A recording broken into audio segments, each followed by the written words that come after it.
मैं विशाल महाजन आज आपको बताने वाला हूं कि सीबीएसई 2023-2024 जो 2024 में मैथमेटिक्स क्लास 12th का एग्जाम देने वाले हैं, सीबीएसई का जो सैंपल पेपर आया था, क्या वो इजी है, मॉडरेट है कि हार्ड है। जैसे कि आपको पता है कि 2022-23 का जो एग्जाम हुआ था, 23 में जिन्होंने एग्जाम दिया था, तो मैथ्स का पेपर काफी ज्यादा डिफिकल्ट माना जा रहा था कि बच्चों ने बोला था कि बहुत ज्यादा बच्चों को प्रॉब्लम आई थी। लेकिन ज्यादातर उन बच्चों को प्रॉब्लम आई थी जो लास्ट में पढ़ना स्टार्ट किए थे, जिन्होंने सोचा था कि 10th मैंने फोड़ दी थी लास्ट के 3 महीने मेहनत करके, तो 12th भी मैं वैसे बहुत अच्छे मार्क्स ले आऊंगा। लेकिन अगर 2024 में आप एग्जाम देने वाले हैं तो सबसे पहली चीज ये ध्यान रखना कि स्टार्टिंग से बेटा पढ़ना पड़ेगा। एक एक चीज डिस्कस करेंगे इस पेपर के अंदर।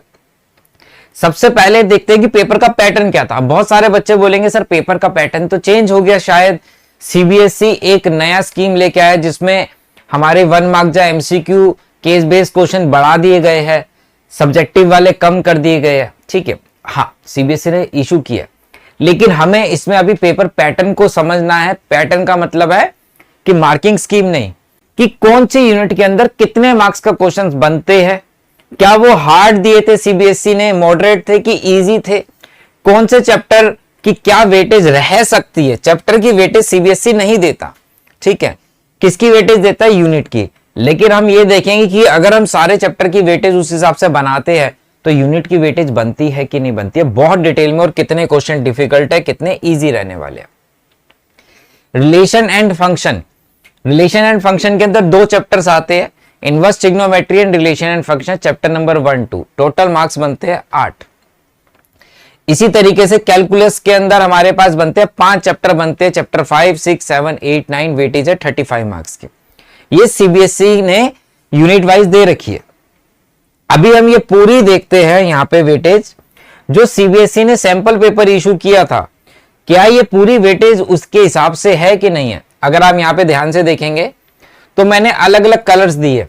ब्लैक कलर की बात है कि यूनिट 1 जो रिलेशन एंड फंक्शन थी, इसमें 2 चैप्टर्स आते हैं, रिलेशन एंड फंक्शन है, इनवर्स ट्रिग्नोमेट्री। अगर हम बात करें ना लास्ट ईयर के पेपर की और इस बारी की वेटेज के हिसाब से, तो लगभग सेम है।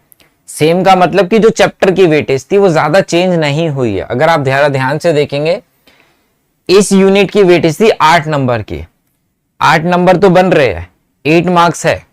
चैप्टर 1 की वेटेज ज्यादा ही रहती है चैप्टर नंबर 2 से, ठीक है। रिलेशन एंड फंक्शन AR मतलब एसेशन एंड रीजनिंग का एक क्वेश्चन डाला गया है, ठीक है, 1 मार्क्स के अंदर। अब और 5 मार्क्स का भी एक क्वेश्चन डाला गया है 1 मार्क्स के अंदर। तो इसका मतलब चैप्टर नंबर 1 में से पिछली बार भी बड़ी वेटेज का क्वेश्चन आया था, इस चीज का ध्यान रखना है। और नंबर ऑफ 2 क्वेश्चंस बन रहे हैं और 6 नंबर का चैप्टर जा रहा है। इनवर्स ट्रिग्नोमेट्री में एक 2 मार्क्स का क्वेश्चन है, 2 नंबर का हो गया भैया। अगर आप यहाँ पे देखोगे कि दिमाग में आता है कि सर ऑप्शंस क्वेश्चंस कितने रहेंगे, देखिए क्वेश्चन नंबर 1 ऑप्शन ये है यहाँ पे, और जहां लिखा है ना, तो इतने क्वेश्चंस में आपको ऑप्शंस मिलने वाले हैं, ठीक है। इन क्वेश्चंस में आपको क्या मिलने वाले, ऑप्शंस मिलने वाले, मतलब इससे ज्यादा ऑप्शंस नहीं मिलेंगे आपको जितने यहां पे दे रखे। मैट्रिक्स एंड डिटरमिनेंट, अलजेब्रा हो गया। अलजेब्रा 10 मार्क्स का दिखाया था मैंने, वहां पे अगर आप देखोगे तो यहाँ पे वेटेज इनकी 10 मार्क्स की बन रही है, यहाँ पे इनकी वेटेज 8 मार्क्स की बन रही थी। अगर यहाँ पे हम देखें मैट्रिक्स 1 मार्क्स, अगर हम पिछले साल का सैंपल पेपर भी खोलेंगे तो वहां पे मैट्रिक्स की वेटेज 1 मार्क्स की थी। लेकिन फिर से बोल रहा हूं, जरूरी नहीं है कि 1 मार्क्स का ही फाइनल एग्जाम में आए, ऊपर नीचे वेटेज चल सकती है। यूनिट की वेटेज 10 मार्क्स की है, यूनिट 10 मार्क्स की है, दोनों चैप्टर मिला के वेटेज ऊपर नीचे हो सकती है।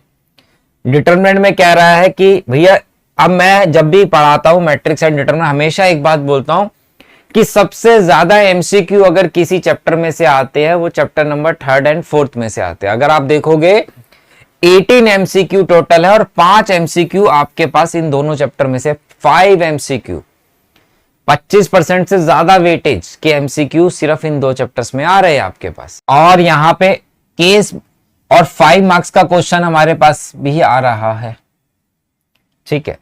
5 मार्क्स का क्वेश्चन भी आ सकता है इसमें से, और केस बेस भी आ सकता है। ऐसा नहीं है कि जिसमें केस बेस आया उसी में से आएगा फाइनल में भी, ऐसा बिल्कुल नहीं है। हो सकता है ये 5 मार्क्स की जगह 4 मार्क्स में आ जाए केस बेस में, क्योंकि चैप्टर नंबर 3 और चैप्टर नंबर 4 में वर्ड प्रॉब्लम्स हमारे पास रहती है, जो कि केस बेस्ड स्टडी में क्वेश्चंस में आ सकती है। बहुत डिटेल में हम समझा रहे हैं सारी चीजें। मैं फिर से बोल रहा हूं, मुझे सैंपल पेपर से ऐसा नहीं है कि सैंपल पेपर के हिसाब से वेट है, ये नॉर्मली इसी हिसाब की वेटेज चलती है चैप्टर्स की, एग्जैक्ट नहीं है, यूनिट की वेटेज एग्जैक्ट रहती है। कॉन्टिन्यूटी एंड डेरिवेटिव अगर देखोगे 2 MCQ आए, 3 मार्क्स का एक क्वेश्चन आया, टोटल नंबर ऑफ क्वेश्चन है 3 और वेटेज है 5। एप्लीकेशन ऑफ डेरिवेटिव बहुत ही बड़ा चैप्टर है, ये 5 चैप्टर एक ही यूनिट के रहते हैं, जिनकी वेटेज थी 44%, 35 मार्क्स के अप्रोक्सीमेट बैठ रहे थे।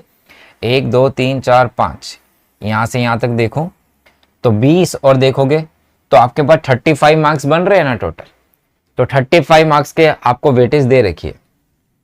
एप्लीकेशन ऑफ डेरिवेटिव अगर आप देखोगे तो 11 मार्क्स का बन रहा है, एक केस बेस भी इसमें से बनता ही बनता है, AOD में से केस बेस क्वेश्चन आएगा ही आएगा, ये पक्की बात है।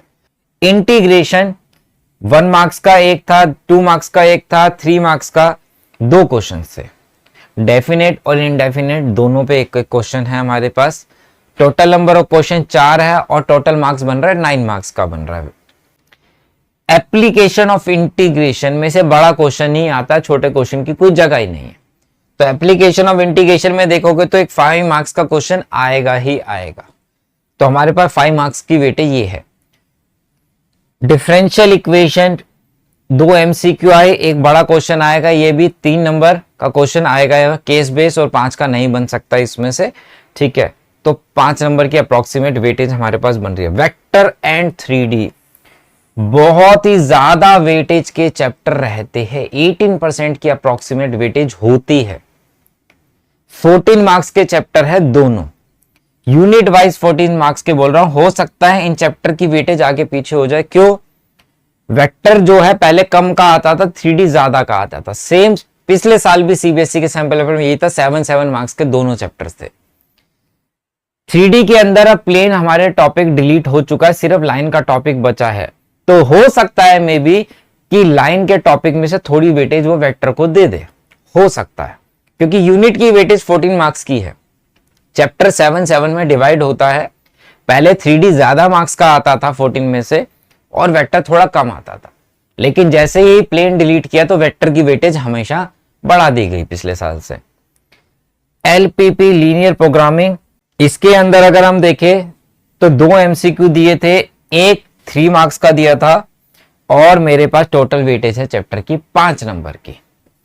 और यहां पे प्रोबेबिलिटी जो कि बहुत ज्यादा बच्चों को प्रॉब्लम करती है, क्लास 12th की प्रोबेबिलिटी, क्योंकि अगर आपको पता हो कि अभी तक 11th क्लास तक जो प्रोबेबिलिटी पढ़ी थी सिर्फ मात्र 5% की होती है, लेकिन मेन प्रोबेबिलिटी आप पढ़ते हैं क्लास 12th में 95% प्रोबेबिलिटी।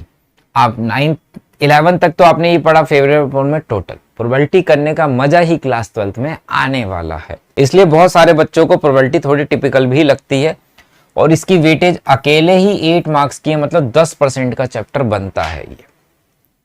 तो ये पूरी वेटेज, फिर से बोल रहा हूं, यूनिट वाइड वेटेज की बात कर रहे हैं हम यहाँ पे। चैप्टर की वेटेज ऊपर नीचे आपस में हो सकती है, थोड़ी बहुत, ज्यादा चांस नहीं होते, थोड़ी बहुत ही चांस होते हैं। कभी हमारा एप्लीकेशन ऑफ डेरिवेटिव 11 मार्क्स का था, इसको 9 मार्क्स का करके इंटीग्रेशन को 11 मार्क्स का कर दिया, तो ऐसा हो सकता है कभी कभी, ठीक है, उसमें कोई इशू नहीं है। लेकिन आपको एक अंदाजा लग जाता है कि आपका पेपर कौन से चैप्टर कितने मार्क्स का हो सकता है थोड़ा बहुत। अब ऐसा नहीं है कि मैट्रिक्स 1 मार्क्स का ही रहेगा, तो इसलिए मैं मैट्रिक्स पढ़ूंगा ही नहीं सौरभ, तो क्योंकि 1 मार्क्स का तो चैप्टर है नहीं भाई, इसमें 3 नंबर का क्वेश्चन बन सकता है मल्टीप्लाई के ऊपर, ऐसा कोई नहीं है। इसमें matrix, Q matrix, matrix expect करने का क्वेश्चन 3 मार्क्स का बन जाता है, तो इसको अगर 3 मार्क्स की वेटेज हो जाएगी तो इसकी 6 की हो जाएगी, इसमें कोई दिक्कत नहीं रहने वाली, इसलिए ऐसा नहीं करना। अब बात ये आती है कि सर CBSE का पैटर्न तो हमें पता लग गया कि पेपर कैसा भी हो, चाहे MCQ में आने वाला हो ज्यादा, चाहे सब्जेक्टिव में आने वाला हो, लेकिन ये बताइए कि पेपर इजी था, मॉडरेट था कि डिफिकल्ट। देखिए अगर आपको, जैसे मैंने पहले ही बताया, जहां अपने सीनियर से पूछेंगे लास्ट ईयर के, तो पेपर काफी ज्यादा मॉडरेट था, थोड़ा सा मॉडरेट से ज्यादा भी बोल सकते हो। जिन्होंने शुरू से पढ़ा था उनका पेपर बहुत अच्छा गया था, लेकिन जो लास्ट में पढ़े थे उनको हमेशा दिक्कत आएगी ही आएगी। अभी भी पेपर का पैटर्न के बारे में बात करें तो पेपर का पैटर्न जो था आपका 2023-24 का वो मॉडरेट था, कॉन्सेप्ट बेस्ड था। जिसके कॉन्सेप्ट क्लियर है और एमसीक्यू जितने ज्यादा आएंगे, केस बेस्ड जितने ज्यादा आएंगे, वो बच्चा वही अटेम्प्ट कर सकता है जिसके कॉन्सेप्ट क्लियरिटी रहा होगा। जो कॉन्सेप्ट को समझ के क्वेश्चंस को करेगा वो पेपर को बहुत आराम से अटेम्प्ट कर सकेगा।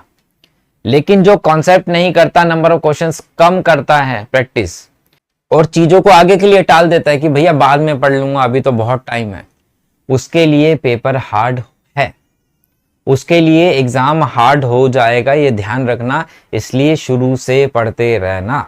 ऑलरेडी हम लोगों के बैचेस भी स्टार्ट हो चुके हैं, लिंक आपको डिस्क्रिप्शन में मिल जाएगा। बहुत ही नॉमिनल फीस है, 4500 रुपीज है बैच की कॉस्ट, ईयर लॉन्ग बैच की कॉस्ट, पूरे बैच की, ठीक है, फुल सिलेबस बैच है। अगर आप कोड यूज करेंगे वीएम सर तो यहाँ पे भी आपको डिस्काउंट मिलने वाला है, ठीक है। तो कोड अगर आप यूज करते हैं तो ये भी आपको डिस्काउंट, तो आपको फिजिक्स पढ़ना हो, केमिस्ट्री पढ़ना हो, मैथ्स पढ़ना हो, इंग्लिश मिलता, सारे सब्जेक्ट उन बैचेस के अंदर मिल जाते। और कोई भी डाउट हो आपके मन में तो आप कमेंट करके मेरे से पूछ सकते हैं, मैं उसका रिप्लाई कर दूंगा। चलिए मिलते बेटा नेक्स्ट वीडियो में, बाय बाय, टेक केयर।